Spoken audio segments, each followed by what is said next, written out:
Diecast fans, I'm Tom Spanners Watson. And I'm Frank the Gear Gibbs. And welcome to round 2 of the special stage. Now, last week, the drivers did essentially 2 laps where they raced back to their start position.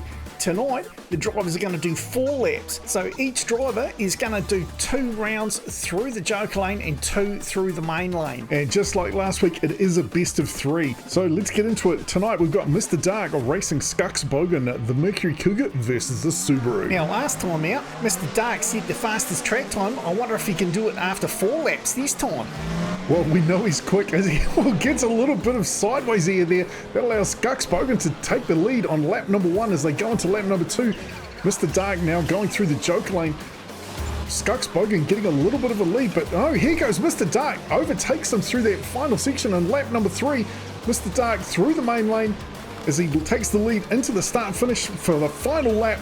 He is opening up a huge lead over Skux Bogan through the joker lane now. Skux doing everything he can, but it's not going to be enough. Mr. Dark slams down a 34.814 time, and I've got a feeling that's going to be a quick one. Check out this air that Mr. Dark got. It was a beautiful bit of car control. That could have gone all kinds of wrong going sideways like that, but being a true professional, he just held it together. All right, that's one win to Mr. Dark as they change lanes and we get underway for race number 2. Now, Mr. Dark straight into the joker lane this time, but he still seems to be opening up a lead over Skux Bogan. Yeah, Mr. Dark's going flat out like a lizard drinking. Mr. Dark opening up a huge lead on lap number 2 here, nicely through the main lane, leaving Skux Bogan in his wake. Looks like he is just going to walk away with this as he goes into lap number 3 through the joker lane for the final time. Comes up into the final lap. Here we go. He is going to lay down a fast time. Whoa, hang on. Sounds like there's been an accident. Skux Bogan now gets into the lead. We seem to have lost Mr. Dark through the tunnel. It was an absolute lifeline to Skux Bogan because he was just getting walked all over, but he takes the win with a 37.311. And check this out, Mr. Dark comes around, hits into the tunnel, hits it so hard, and he ended up shaking the whole mountain. So a lucky reprieve there for Skux Bogan, and Mr. Dark will be fuming about that. He was going to lay down a very quick time in that last lap. I wonder if he's got it in him to tidy it up this time. Well, he already looks like he's pulling out to quite a bit of a lead over Skux Bogan, and it's only into lap 2. So Mr. Dark through the tunnel into the joker lane now. Skux Bogan trying to catch up. He's doing a good job, but Mr. Dark is just too fast as he goes through the main lane for the final time now. He manages to get through the tunnel clean. We go into the final lap, and he is absolutely smoking. Yeah, his car's towier than a Roman sandal. Here we go. He's made it through the joker lane as he heads up to the finish line at 34.047. That is the fastest time yet, and once again he lays down a tough time for the others to beat. Well, try to beat. I'm not sure anyone's actually got it in him to take that one. Alright, as we get into the battle of the Puppas, it's Papa E going through the main lane and Papa Pugsley going through the joker lane, and Papa E smoking out to a huge lead already. He's like half a lap ahead. At this stage, I'm not sure if Papa E's quick or if Papa Pugsley's just slower than a wet weekend. Well, we'll find out shortly as we get to the split time in 18.047. He is actually quick. I don't think Papa Pugsley is that slow. And Papa E almost jumped off track there as he hits the final lap. Pugsley nowhere in sight. Papa E through the joker lane for the final time, and he is going to lay down a very good time at 34.623. That is not far off Mr. Dark's time there. Well, I've got to say, that was a fantastic drive there from Papa E. I'm really surprised he was so close to Mr. Dark's time. All right, time for race number 2. Can Papa E make this a clean shutout, or are we going to have another tiebreaker? Wowzers, did you see Papa Pugsley go sideways when he hit the picks coming over the jump there, so he didn't overshoot it? Yeah, he definitely got a bit loose there. Now, Papa E opening up another big lead. I'm not sure that it's going to be quite as fast as his last one. An 18.430 time for the split time halfway through, and Papa E seems to be slowing down a bit.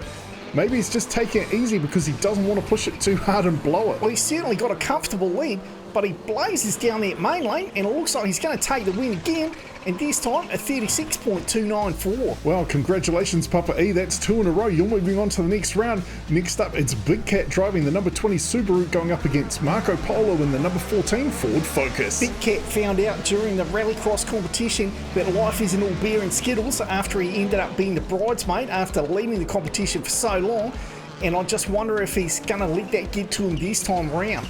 No, I'm sure he's got his nerves under control. But here we go into the halfway point, and these boys are really close. Big Cat only just with the lead, a 19.263 time, so a long way off the pace of the others as we come around and into the final lap. And this, oh, Big Cat gets up on the side of the track, that slows him down. Marco Polo now trying to get around the outside. This is going to be super close. It is neck and neck all the way to the finish. Oh, crikey. And no one knows who took that out. I cannot believe how close that was. As we go to the replay, as they come down, oh, that's too close. We're going to have to go to a still frame. And I still can't tell. All right, let's try the blimp cam. Here we go. Marco Polo out with the lead, and Big Cat was right there, pulled him right in at the last second. And yes, Marco Polo with a win by literally a hair. I can't believe how close that was. After 4 laps, they were literally neck and neck. That certainly was an intense race. What's going to happen in race number 2 between these two? All right, Big Cat into the joke lane first. He's got a bit of a lead over Marco Polo, but Marco Polo pulls up beside him, gets up the hill first, and leads into lap number 2 as Marco Polo now through the joker lane. Big Cat trying to reel him back in, and Marco Polo is going to hold on to the lead, heading into lap number 3, a 19.199 split time. And Marco Polo looks like he might be pulling away with this one. But no, here comes Big Cat. Big Cat now back into the lead. Marco Polo gets up on that sidewall, and it is neck and neck again as we head to the final straight. Big Cat with a slight lead, and he just holds on for the win, slightly ahead of Marco Polo, but another incredibly tight race. Man, these races are tighter than a nun's nasty. To be fair, we know from the original stadium track that these races can be incredibly close. So now it's going to come down to who wants it the most as we go into the tiebreaker. And it looks like it's going to be another close one. Marco Polo and, oh, Big Cat slows right down at the top of the hill. Marco Polo now making the most of that as he heads into the main lane, opening up a big lead over Big Cat. I'm not sure if he's going to be able to draw it back as they head into lap number 3. Marco Polo with a split time there of 19.455, but Big Cat not going to let him go easy. Marco Polo now down for the final lap. He heads up to the top of the mountain. He's gone a little bit sideways, and Big Cat makes the most of it. It is neck and neck all the way to the finish again, and Big Cat takes the win. Wow, that was crazy exciting. I'm impressed with how much the lead changed, and then that last lap, Marco Polo had such a good lead, but he just got a little bit loose going up the hill for the final time, and that allowed Big Cat to just slip right on by him. So the boys putting on a great show so far. Next up, we've got Craig's the Senior and Flying McBrien. And even though Craig's the Senior was the best in show from the Gravity Chaos Rallycross competition, he's proven that he's not afraid to put the paint job on the line. Yeah, it's good to see when drivers aren't too precious about their car. And he takes the lead into lap number 2. Flying McBrien is going to have trouble catching up to him here. Craig's the Senior, beautiful through that main lane, making the most of it, opening up a big lead now with a split time of 18.495 as we head into the final 2 laps.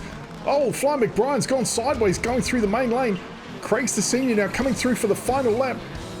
And Flying McBrien's been cleared off the track as Craig's the Senior now takes the win. I must say, overall, I'm pretty impressed with the emergency response crews on this track. They've been cleaning things up pretty quickly, and look at Flying McBrien there. He almost got completely off track like Iron Man did last week. So Craig's the Senior with the first win. He moves to the inside lane now. Flying McBrien on the outside as we go to race number 2 for these guys. As we head through the cutover, Flying McBrien takes the inside lane into the joker lane. Craig's the Senior around the outside, making the most of that main lane, getting a slight lead over Flying McBrien, but they're actually still pretty close. Well, this could be quite a close race as long as Flying McBrien doesn't end up doing too much flying. Yeah, he definitely needs to keep his wheels on the track.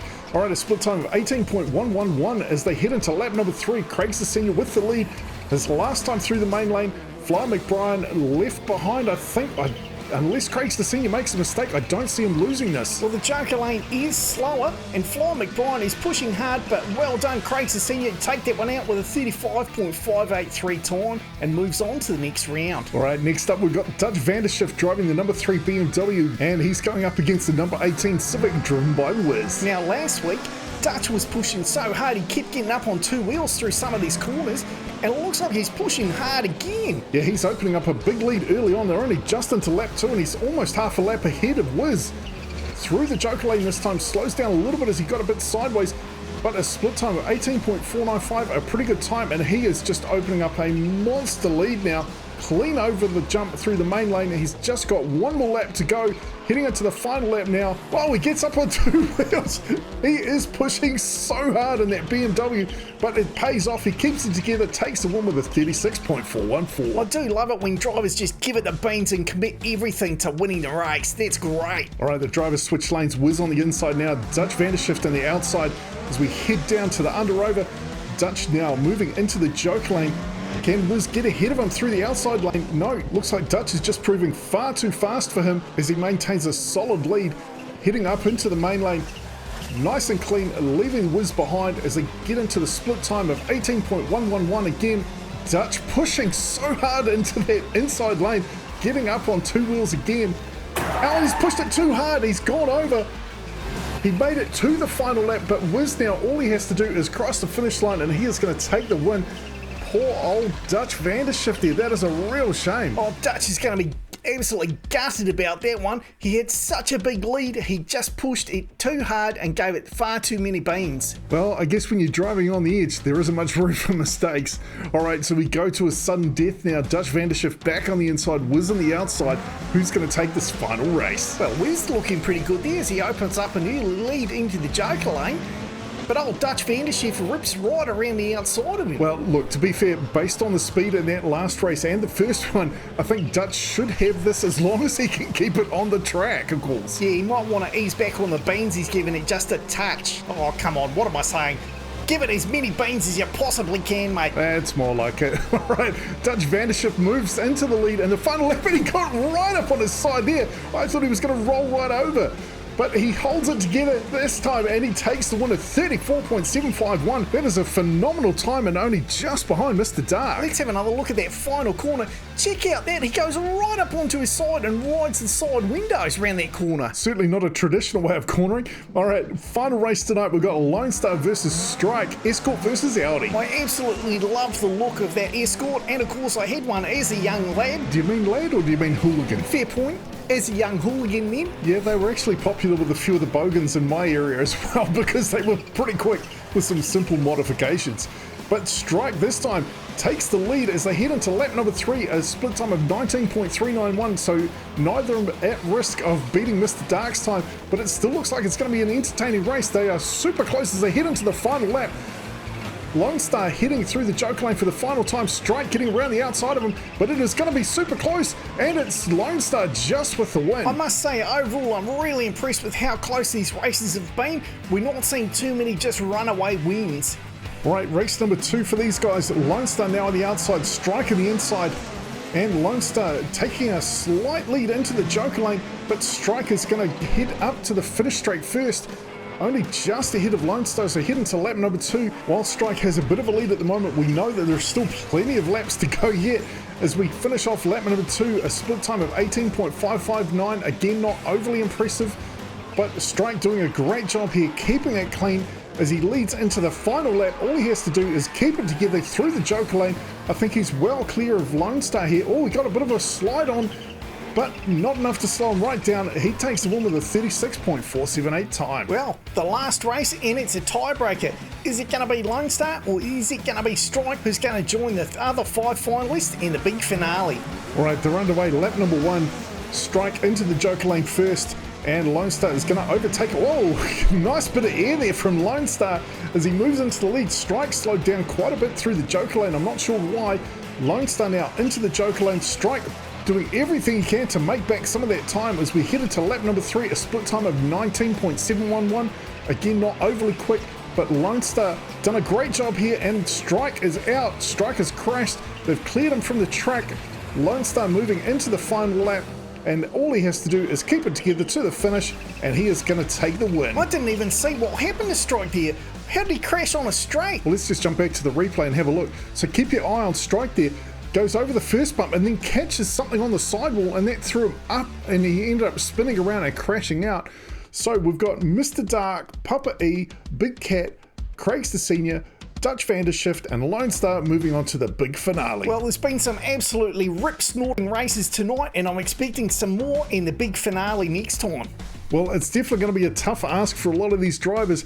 We're talking about increasing the number of laps that they're going to have to compete. And as we've seen, some of these drivers are good over a short, quick run, but they're maybe not going to hold it together over a long distance. Well, either way, it's got to be better than a ham sandwich.